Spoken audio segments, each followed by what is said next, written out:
Айтыңыздар маарек болсын, урматтуу биздин телекөрүүчүлөр. Бизге кошулуп эртең менен эрте тургандар бар болсо, албетте бүгүн эс алуу күндө. Ооба. Эс алуу күндө элдер албетте укташат го. Кой, планын толтурайынчы деген. Ооба, телекөрүүчүлөргө биз айтыңыздар маарек болсын деп дагы бир жолу айтып кетели. Кутман таңыңыздар менен алдыда сиздерди кел чай ичели жана сүйүктүү алып баруучуңар Нурлан Бейшебаев. Сүйүктүү болуп калдыкпы? Сүйүктүү, албетте. Анткени биздин телекөрүүчүлөр сүйүктүү телеканалында отурушат да. Сиздер любимый иши телеканалында азыркы учурда түз эфирде кел чай ичели теледидарын көрүп жатасыздар. Мен сен жолдошуң турса ошондо накта сүйүктүү болмок экен да. Аны эмес урматтуу телекөрүүчүлөр, биз силерди чакырмакчыбыз. Туруңуздар, мейли эс алуу күн болсо деле, бирок бүгүн эртерээк туруп алсаңыздар, көбүрөөк жумуштарыңар бүтөт. Өзүбүздүн жумушубуз да бар да. Айлык калган жумуштан башка тышкарыда өзүбүздүн да жумуштарыбыз бар. Ошондуктан тур демекчибиз. Сиз жеңил турганга биз албетте жардам беребиз. Бүгүн да алдыда кандай десек бир башкача эфир болот бизде. Биз деген түз эфирде гана айтып көргөн атабыз. Ооба, биз болсо сиздерге сөз түрдүү ороза айт, эмне деген майрам, аны кантип тосушат жана албетте сиздерди кызыктуу коноктор күтүп жатат. Азыр болсо таңыңыздардын, маанайыңыздарды албетте мындайча айтканда көңүлдүү болуш үчүн, шаңдуураак болуш үчүн музыкалык клип тартуулайбыз.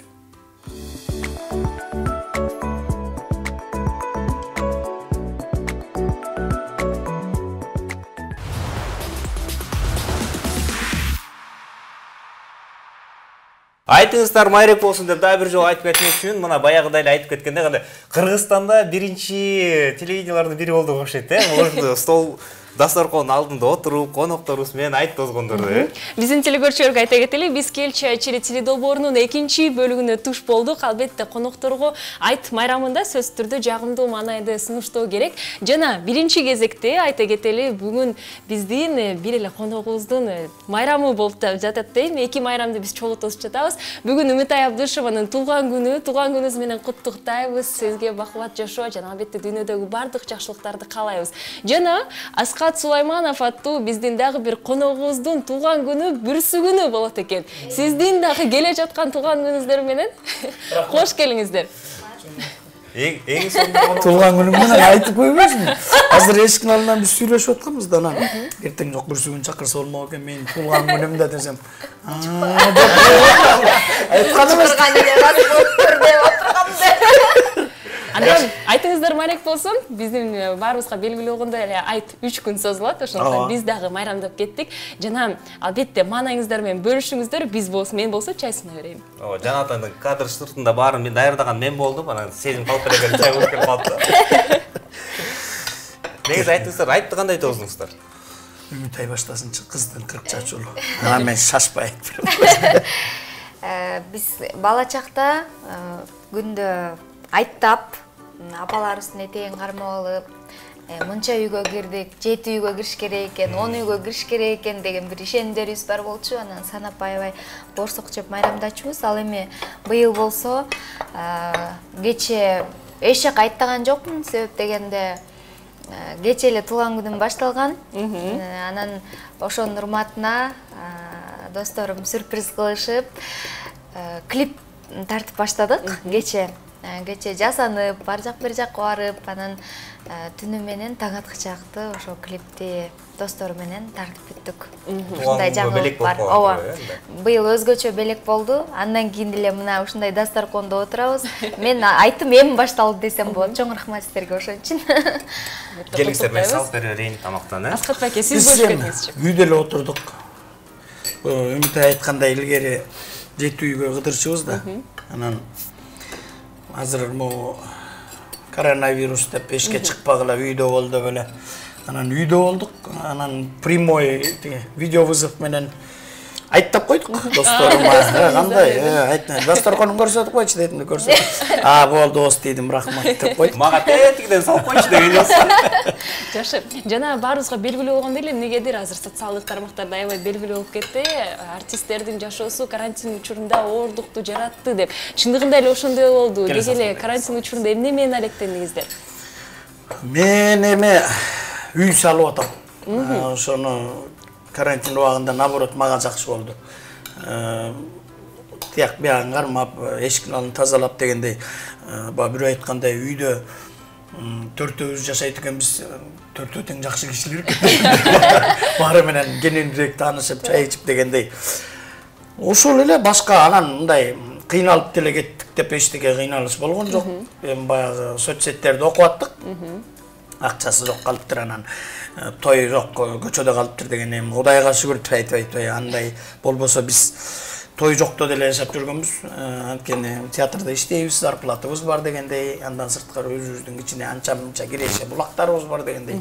Анан билбейм, такыр эле жалаң эле той менен кылып калган искусство адамы жок болуш керек, жалаң эле тойду кырып калганчы. Мен жакын арада байкасам Керку тамадаларда вайнер болуп кетишиптир го. Акырынан жашынып, Адлет деген таанып каласыз го. Токойдо жашынчу, бир тоюм бар эле деп, ошондо беретеленде. Ошондойлордон жүрөт. Көмүскө таланттар ачылды деп. Эми ал кандай элдин ичине күлкүгө тартып дегендей, өзүнө лайк алып дегендей, ошол эле эмеде тартса керек. Ооба. Биздин телекөрүүчүлөргө да айта кетели, балким сиздерде дагы өздүк суроолор жаралды. Сиздер өзүңүздөрдүн ой пикириңиздерден тышкары конокторубузга дагы суроолорду узатыңыздар. 0508 400 100 номерине WhatsApp аркылуу. Бүгүн биздин студиябызда Аскат Сулайманов барны эле чындыгында милиция аркылуу, ушу милиция мындайча айтканда образды жараткан ушул мыкты актерлордун бири отурат. Жана албетте чырайлуу, таланттуу ырчы айымдардын бири комузчу Үмүтай Абдышева. Үмүтай, сиздечи кыйынчылыктар жаралган жокпу?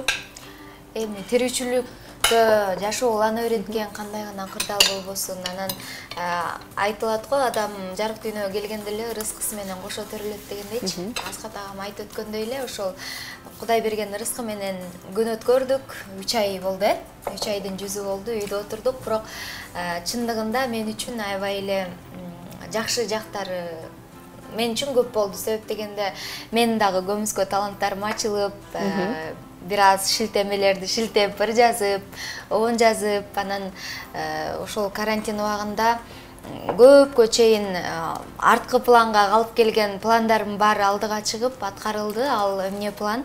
Ошол эле ыр жаздыруу боюнча студиялар менен тыгыз иштешип, көптөн бери аткарылбай келген атамдын, таятамдын, мен өзүңүздөр билгендей Таята тайнем колунда өскөм, айылда. Тайнемдин көзү өтүп кеткенине ошо 6 жылдын жүзү болду, 14 майда. Анан ошо атам ошол тайнеме арнап жоктоо ырын, арман ырын жазганда 164 куплеттен турган. Анан бир кыска дастан кылып жарым сааттык оон чыгарып, ошонун аранжировкасын жасап, ошону чыгардык. Андан сырткары сүйүү, өкүнүү деген ырларды жаздырдык. Анан буюрса жакшы хит болот деген үмүттөмүн. Анткени ал бир кезде хит болчу, Хайлалоо деген ыр. Ошол ырдын кыргызча версиясына ошо кече клип тарттык. Куттуктайбыз. Биз дагы жана да телекөрүүчүлөргө айта кетели, алдыда сиздерди ондогон кызыктуу нерселер күтүп жатат. Анткени майрамда музыка дагы чыгармалары пайда болуш керек. Үмүтай эжекебиз бизге аткарып берет өзүнүн ырларын. Биздин Аскат байкебиз албетте өзүнүн актерлук чеберчилигин дагы көргөзүп берет. Биздин телекөрүүчүлөргө айта кетели, биз болсо тамактана берели. Биздин телекөрүүчүлөр алдыда сиздерди деги эле күнүңүздөр кандай өтөт деп ойлоп жатсаңыздар, жылдыз төлгөсүнө назар салыңыздар.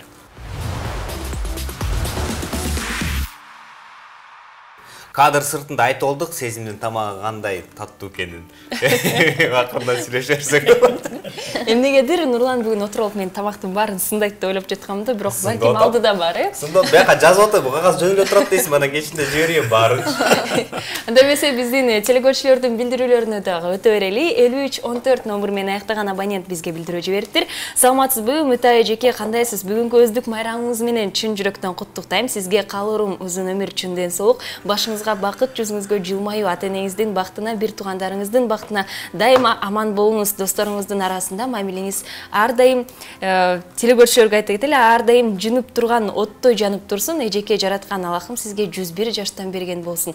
Ылайым ишиңизге ар дайым ийгиликтер коштолсун деген ушундай узун билдирүү жибериптир. Эринбей жазганыңыз үчүн бардык тилектер кабыл болсун. Сизге дагы ошол тилектердин бардыгын каалайм. Негизи бизде азыр планшет жарыла баштайт да, элдер чалып эле үндөрүңүздү уккусу келип элечи, сүйлөшкүсү келип эле. 70 чалбаңыздар, жазыңыздар, албетте чалууга биз жооп бергенге азыр кандай десек, окугубуз да жок, мүмкүнчүлүгүбүз да. Дагы бир билдирүүнү жазып окуп кетейин. 7707 номер менен аяктаган абонент айтыңыздар маек болсун, тилеген ой максаттарыңыздарга жетиңиз деп жазып кеттир. Жана алдыда биздин телекөрүүчүлөр даярдай берсин, суроолорду биз болсо өздүк суроолорго өтөлү. Аскат байке, алдыда эмнени күтөлү сизден? Инстаграмдан эле Инстаграмга деле көп кирген жокмун.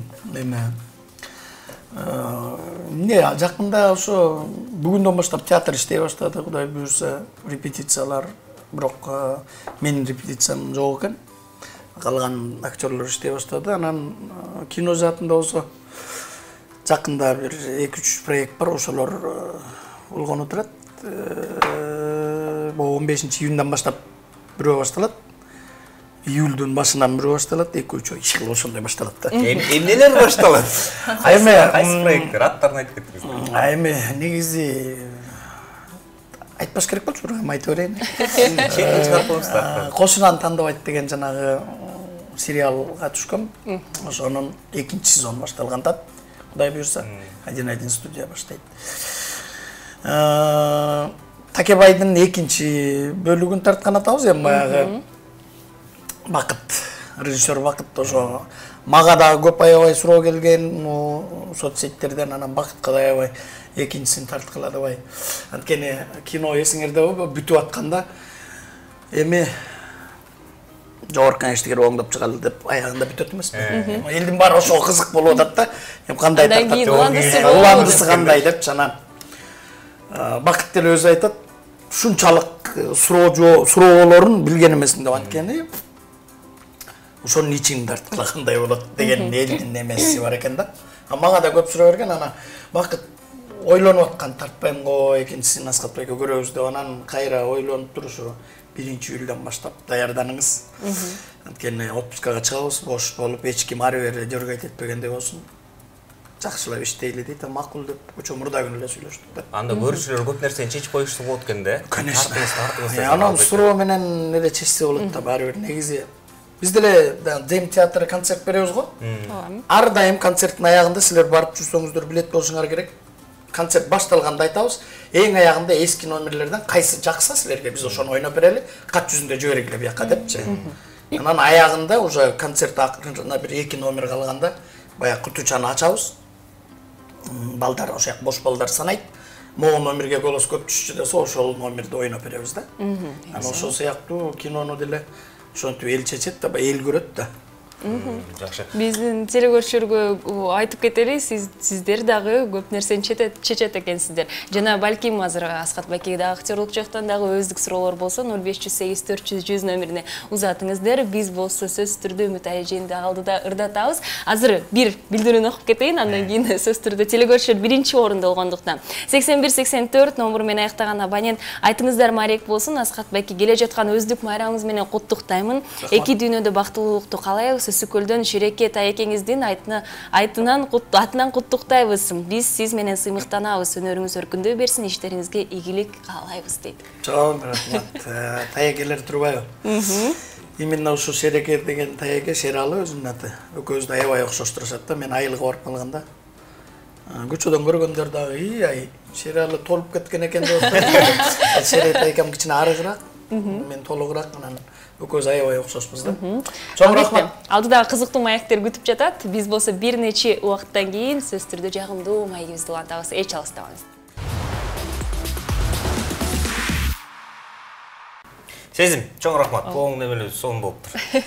Рахмат, таш болсун. Биздин телекөрүүчүлөргө айта кетели, Кел чечили теледолбоорунда биринчи жолу биз дасторконубузду жайып, конокторубузду тосуп, ушундай шаң шөкөт маанайыбызда отурабыз. Жана албетте биз телекөрүүчүлөргө үмүт түзүп койгонбуз. Бүгүн Үмүт айже экебиз сөз түрдө өзүнүн туулган күнү болсо дагы биз ырдатабыз депчи баары бир. Үмүт айжеге ырдап бербей, бизге ырдап берет да, бизге белек болуп кана. Биз келгенде бир аз комузду кандай десек, көйлөп турдуңуздар, бир ууп калдык да башындачы. Ырдарын алдап дайым ушинтип турасызбы? Бир эле жасап койсоңбу? Мисалы, ар бир ырдын диапазону ар башкача. Кээ бирөөнү бийик ырдасаң, кээ бирөөнү жапыстонду ырдайсың. если эгерде күү черте турган болсоң күнүн дагы ар бир күнүн буралыштары ар башкача. Жалпы 14 жакын ар түрдүү күүлөрдүн белгилениши бар. Азыр кеңири жайылганы 7 түрдө буралат. Ошонун 3-4 кеңири да. Ошолорду алмаштырып турасың. Азыр мен ырдай турган ырыма жараша күйлөп койгом. Келесиңби жаныркем деген шаңдуу чыгарманы берейин, э? Жакшы. Биз жейбеле.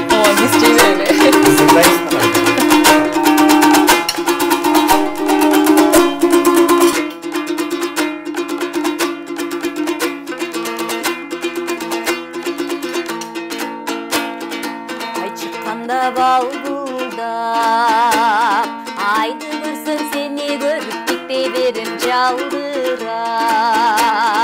Айдан табам келесиңби, айдан түшүп келесиңби, келесиңби, келесиңби, келесиңби жан эркем, келесиңби жан эркем. Суу жигинен кучактап, сууну көрсөм сени көрүп кетпей берем кылчактап. Судан табам келесиңби, судан чыгып келесиңби, келесиңби, келесиңби, келесиңби жан эркем, келесиңби дегисең.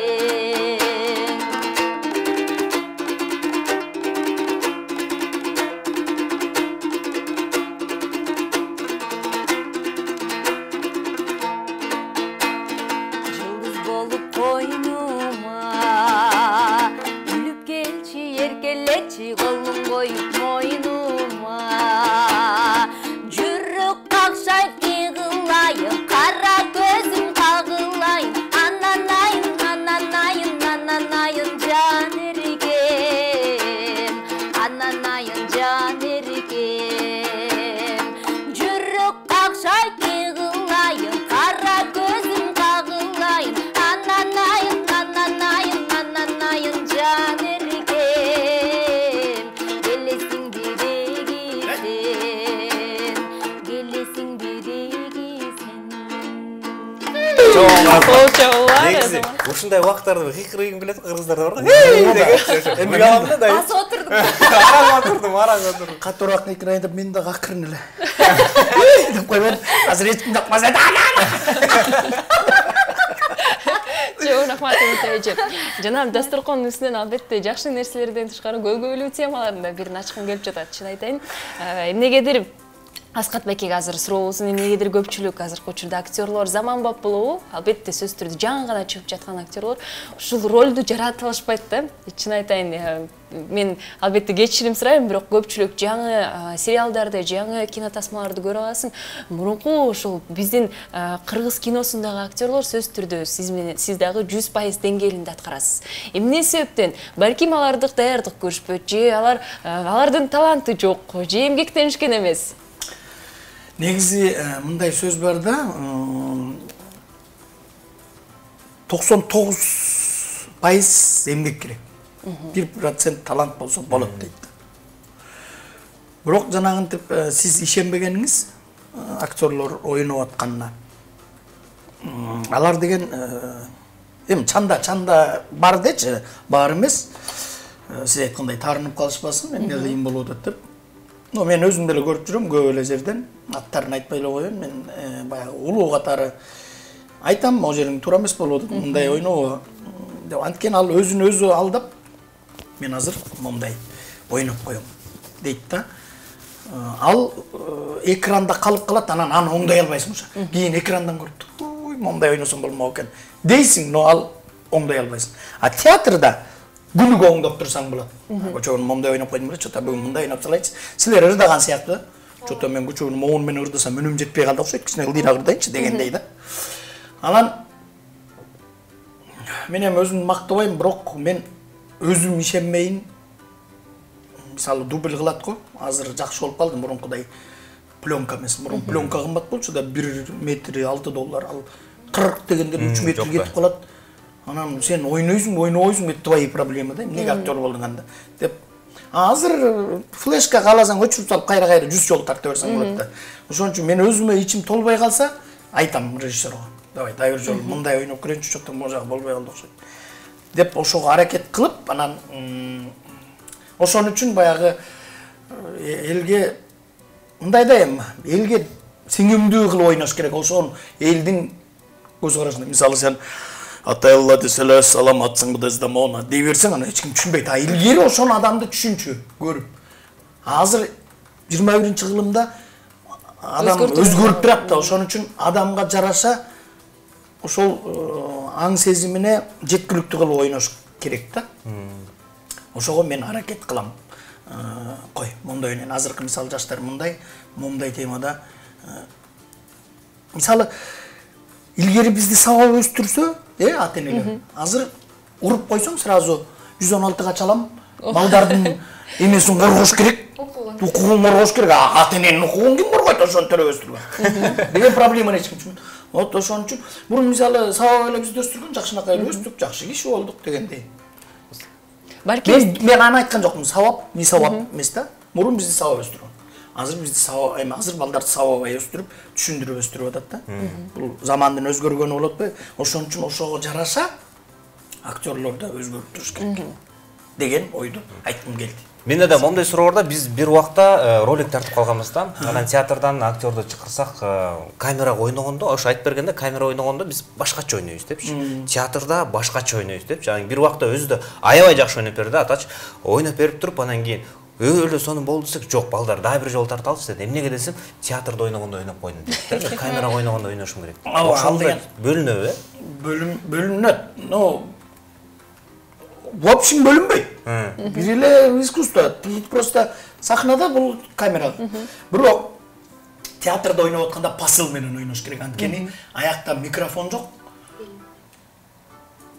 728-чи местодагы адам не дейт дебей угуш керек да. Ошон үчүн кичине посыл деп коет, эми кыргызчасы үнүң менен жеткирип ойнош керек. Акырын сүйлөсөң, сен мондай кылба дегенде да деп жетиш керек да. А кинодо кичине башкачараак да, камеранын алдында анткени сага микрофон берет или кийин озвучка кылат дегендей. Каалагандай үнүңдү оңдоп алсаң болот. Ошон үчүн байке айтса керек. Кичине театр. Негизи театрда кичине башкачараак, кичине. Камераныкы башкачараак, анткени дайыр жолу айтып атам, ошо театрда ар бир адамга жеткиз ойнош керек, анткени ишенбей калат. Телевидениеде болсо бир камераны карайсың, ал миллиондогон киши сени карап аткандай көрүнөт да. Ошон үчүн театрда ар бир кишини мынтип карап чыга албайсың да. Ошон үчүн ошого жеткирип ойнош керек. Ошон үчүн айтып болуш керек, мен чота театрдагыдай ойноп койдум деп болуш керек. Жакшы. Аны түшүнбөй эле биз сонун болду десек, жок, башкача ойнош керек деген дегенбиз да. Эми телекөрүүчүлөрдү унутпай, алардын дагы билдирүүлөрүн окуп коелу. 14:02 номер менен аяктаган абонент Аскат Байке, вы супер, такибай ролуңуз жагат. Чолпон ата, улзар, ишиңизге ийгилик деп жазып кеттир. Жана болсо Чолпон атадан бизге азыр кучу жазып жатышат.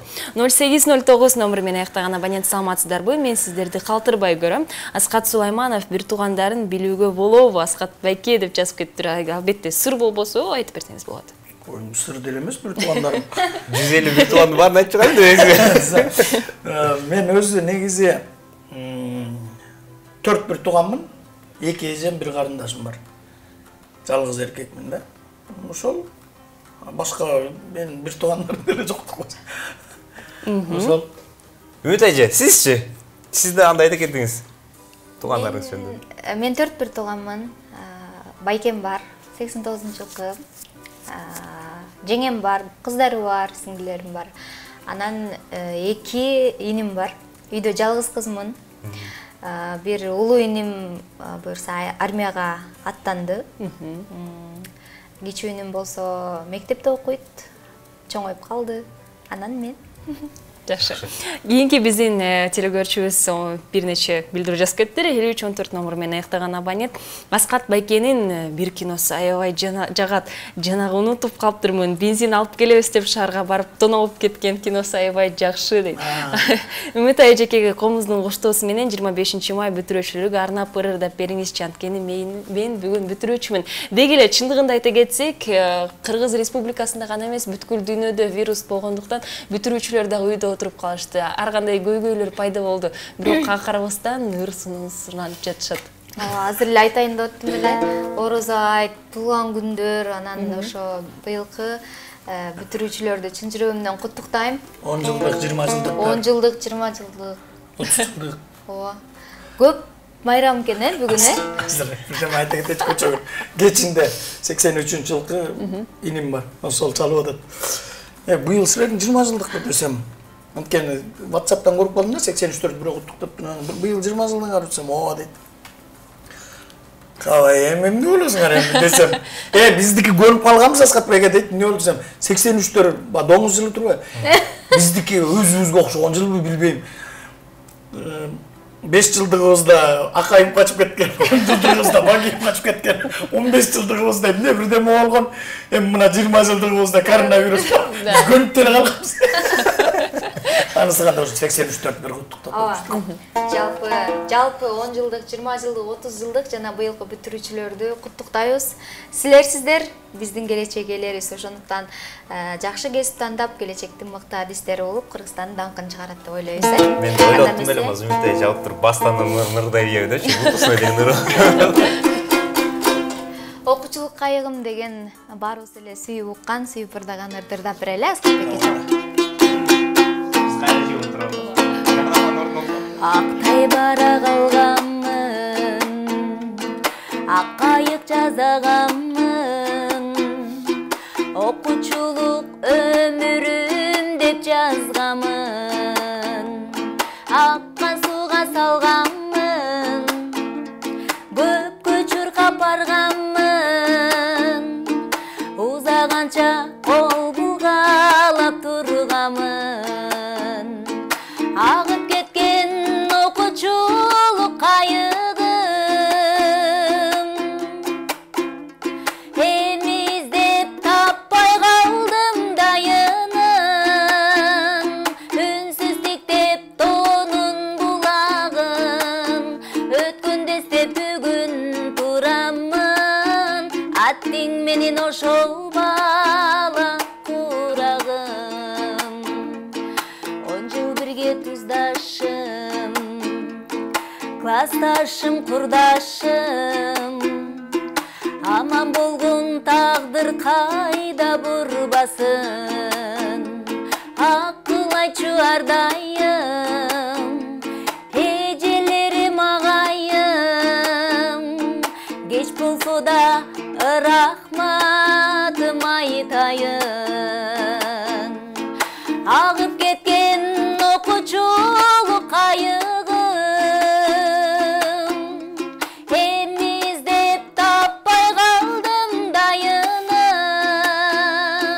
үнсүз тиктеп тонун булагын, өткөндө эстеп бүгүн турамын, аттиң менен ошол бала курагым, аттиң менен ошол бала курагым.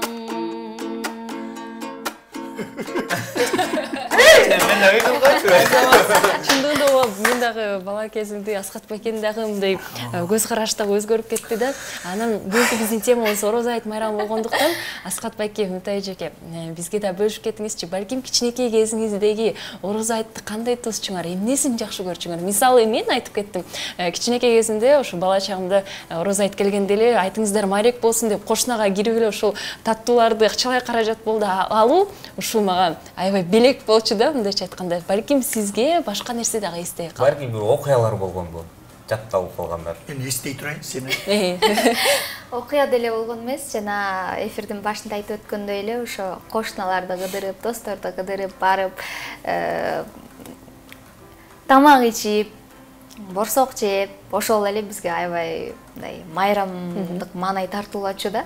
Билбейм, бирок акыркы учурларда көп деле андай болбой калды. Бирок өткөндө ошол үйгө балакчага барып, кошуна улоңдорду чакырып, айттын эмес, эми оз ачырганы чакырып, 2-3 күн үйгө киши келди, ошондо бир балалык кезде эстеп алдым да. Бирок азыр тилекке каршы мурда неберелерин, тайнелер, чоң энелер ээрчитип алчу, азыр балдарын деле конокко ээрчитпей калгандай көрүнөт да.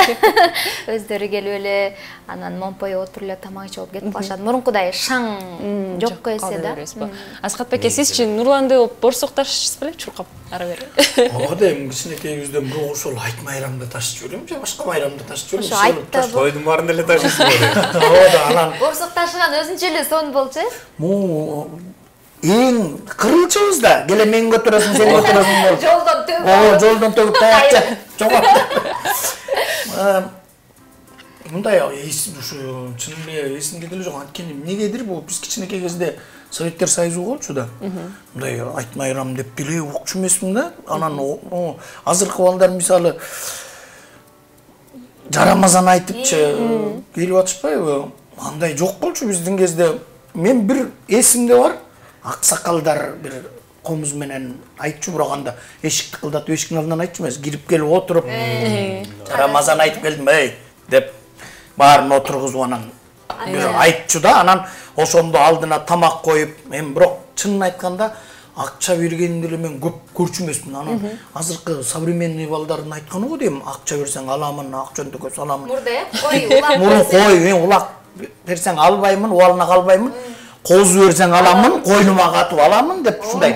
Анткени ошондой майда чүйдөлөнчү эмес, козу эметип, анан бирок ал киши антип козу алып кыдырып кетчү эмес. Козу айтылды, анан бир күнү болсо бир күнү союп берген болуш керек. Алып кел козумду деп сурап берген киши жок болчу. Ушундай болчу. Кыргызда бар го, мурда козу бербедиң белең, ошондо өзүң алып кой. Туулган күнүң деген. Эми ал эме тойлордо болуп калат кээдечи. Мисалы биздин деле өзүмдүн басыма өткөн бирөө келип мага өзүм жакын эле кишимен телевидениеден айтпай эле койчу. Элдин көзүн чайып туруп бир жылкы деп конверт берди да. Анан сыртына атын, келинчегинин атын жазып коюптур. Анан той бүткөндө үйгө келип конверттерди ачасың да, ким канча бериптир. Ачсам бир сонун открытка салып коюп, бир жылкынын сүрөтү менен. Анан мага эми жаман көргөн жокмун. Мындай тоюм бош жаппай калса жаман көрмөк болушум керек. Анан жакшы эле болду да, анан бул эми эле күлүп койдум, прикол эмес. Кийин өзү той берди. Той бергенде ошол эстесин деп атын кичине эле мындай скобкага алып, үстүн кичине чийип турган, үстүнө өзүмдүн атымды келинче чоң кылып жаздым дагы. Сактап жүрдүңүз ошо? Алып барып элдин көзүнчө. Баса Алтай деген. Мен жылкы дедим мен. Дедим, болду. Ал да таарынган жок, мен да таарынган жокмун. Туурабы десем, туура, конечно деди, бүттү. Негизи жакшы нерсе экен. Жакшы нерсе экен. Муну эртерээк айтсаңыз, сезимдин үйлөнүү тоюн орган ошентип элмекмин. Чоң рахмат. Биздин дегеле эфирибизди ушинтип маанайыбызды көтөрүп, атмосфералуу кылып бергениңиздерге аябай ыраазычылык билдирем. Бир нече мүнөт калды эфирдин аяктагына. Жана 1-2-3 билдирүүнү окуп кетейин телекөрүүчүлөрдөн. 8048 номер менен аяктаган абонент саламатсыздарбы? Айтмарек болсун. Асхат байке, келе жаткан туулган күнүңүз менен ден соолукта болуңуз, ишиңизге ийгилик, жан жаасын сиздин жаштыгыңыз үчүн, кар жаасын карыбастыгыңыз үчүн, күн болсун күлкүңүз үчүн, түн болсун сүйүүңүз үчүн. Биз сиз менен сыймыктанабыз. Калыс Жалладин Нурадин деп жазып кеттир. Булар да таегелер. Чоң рахмат. Бул эме кичинекей таегелер. Мындай. Жалладин Нурадин деген экөө эгиз балдар. Чоң рахмат. Мага эмнени кааласаңыздар, сиздерге ушуну. Тамада болчу кишилер окшойт, Ага жиберейинчи, мен да ушул бирөөлөргө жиберип турайын негизи.